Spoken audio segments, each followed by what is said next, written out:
I get when I have the Neuralink conversation, the short-term benefits of what he's selling now. You know, it's beautiful to think you can give someone hearing back. You could stop seizures. You could make someone walk again.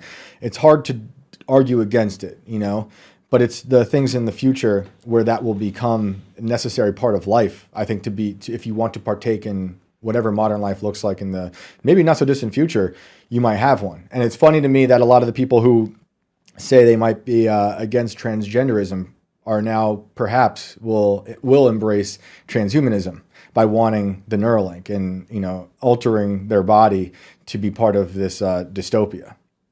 Yeah, you know, it's there's an obvious connection between transgenderism and transhumanism. I talk about this a lot. People like Martine Rothblatt make it very clear. Books like Virtually Human and From Transgender to Transhuman. But transhumanism is much, much broader than transgenderism.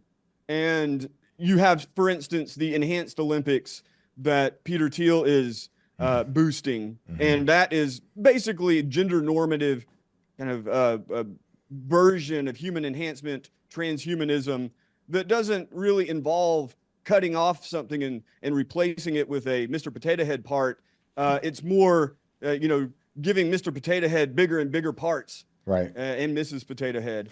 Well, and I think that it's really a good illustration of what you can expect from the future, because you have here Elon Musk talking about these godlike super intelligences that must be combated with more human-centered AIs.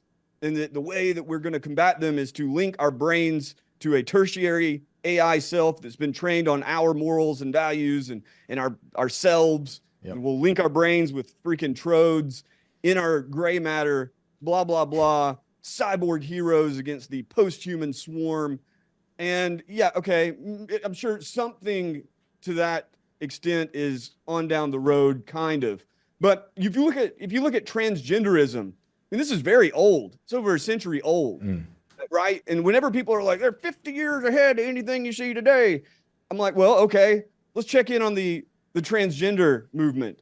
You know, they've been talking for a century about turning men into women and women into men.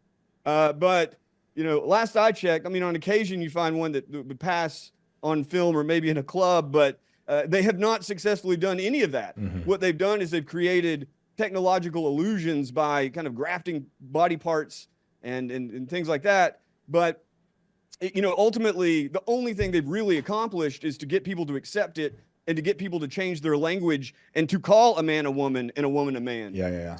It'll probably be very similar with these godlike AIs. The AI is good enough that you can have a conversation with it, and maybe it really will be a kind of PhD level polymath, as they're kind of hinting at for 2025, 2026 with GPT-5, maybe Grok 3, who knows? Okay, but the kind of godlike expectation is what's really important. You know, I can have a little totem for you and shake it around with rattles in front of your face and say, this is magic, this is God. And, you know, maybe you believe it, maybe you don't. Throughout human history, people have believed it a lot. Right. Now I have a totem that will talk on its own without me having to talk for it. So, yeah, I think it's really important to distinguish that, though. Just because things are going to change doesn't mean it's going to completely align with the vision that it's changing towards. But it doesn't, you know, you can't discount it. But to take it literally, to me, is a fool's errand. Yeah, so like I was saying before we went live about a lot of friends leaving New York, and a lot of friends left New York because of how it became a really scary, deranged surveillance state during lockdowns. And they were trying to pass, you know, well, I think they were using the codes, right, to get into restaurants for the vaccine passport stuff. And then you brought up Peter Thiel, and that's someone, in my opinion, who's expanding all of that, which could become the social credit system.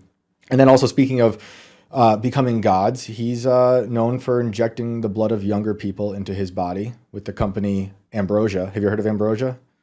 Oh, yeah. Yeah. Of course. Yeah, it's crazy. You know, he showed interest in it. Whether he's actually done it, don't know. But Brian Johnson, you know, Alucard Johnson, he's right. taken his own son's blood, or at least part of the blood, and donated it to his own father. So it's a strange family tradition, and one that, you know, as you see look, I love Tucker, but as you see Tucker Carlson boosting people like Brian Johnson, it's not that he didn't question it, but let's just say that it wasn't the most challenging interview ever. I think that there is every reason to believe that we'll see a kind of Trump era transhuman revolution that far exceeds anything that happened under Biden. So that's just something people are going to have to just prepare for. I don't think the government can do certain things. They can outlaw parabiosis, right? The blood transfusion process, where they could outlaw AI. They could, but they're not going to, most likely. And even if they do, many societies won't. So I just think it's just really important to remember that basically this technological antichrist has been rising for centuries and will continue to rise. And you just have to be able to look that beast in his beady black eye like I'm doing right now, and try to laugh. You gotta try to laugh. It's gonna be just uglier and uglier. And then for those wondering, if you don't know, ambrosia is the Greek food of the gods for immortality, I believe. So this is the kind of game they're playing, and they're also, Peter Thiel and Musk, with the defense contracts for spy satellites, are building an omniscient false god in the sky, or with things like their AI, or Clearview AI, which scoured the internet of all of our photos to put into their database for facial recognition, which I'm curious about because it seems so widespread, and they have like billions of photos that they've scraped off the internet.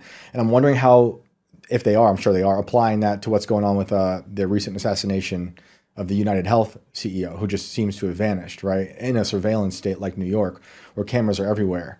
I'm curious, if how much AI is being used to try to track this guy. I mean, I can't imagine a world in which it's not being used as much as possible, but there's so many weird things about that assassination.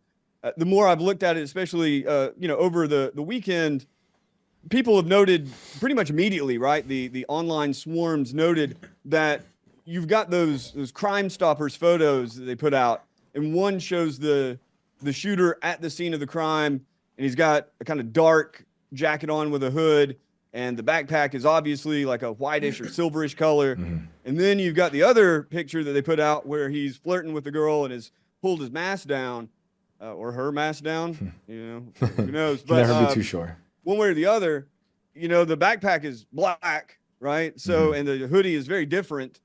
And so nobody's really talking about that discrepancy in the media. It's all like this churn online. And the one article that I've read, there's probably others, but the one I read was from Newsweek, and they get this security expert to explain what's going on with these two different backpacks. He's like, oh yeah, well, most likely he had a change of clothes and another backpack in the one backpack, so that when he went into Central Park, he could change and escape. And they're like, well, that doesn't say anything about what we're talking about, which is that the day before, he was in a hostel with a black backpack, right, and a lighter jacket. Then later you see him with a silver one and a darker jacket.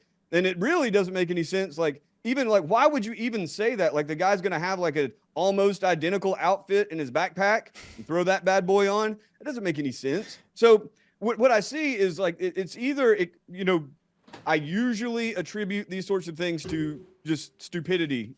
But this is so in your face, along with all of this kind of swarm activity push, like celebrating the CEO's death, that I for once, well, maybe not for once, but I think it's probably a good time to unleash the paranoid, shadow of the mind and start wondering if we're not just simply being toyed with by either intelligence agencies or someone else in regard to all this. I agree. I think he's out there smiling on camera, knowing very well what's going to happen afterwards. If he's that calculated, I believe he was that calculated, and knowing in that surveillance state, everything he does will be looked at, and then it's used, as like almost like a red herring. I don't know, because he could just be a guy who's getting away with it for now.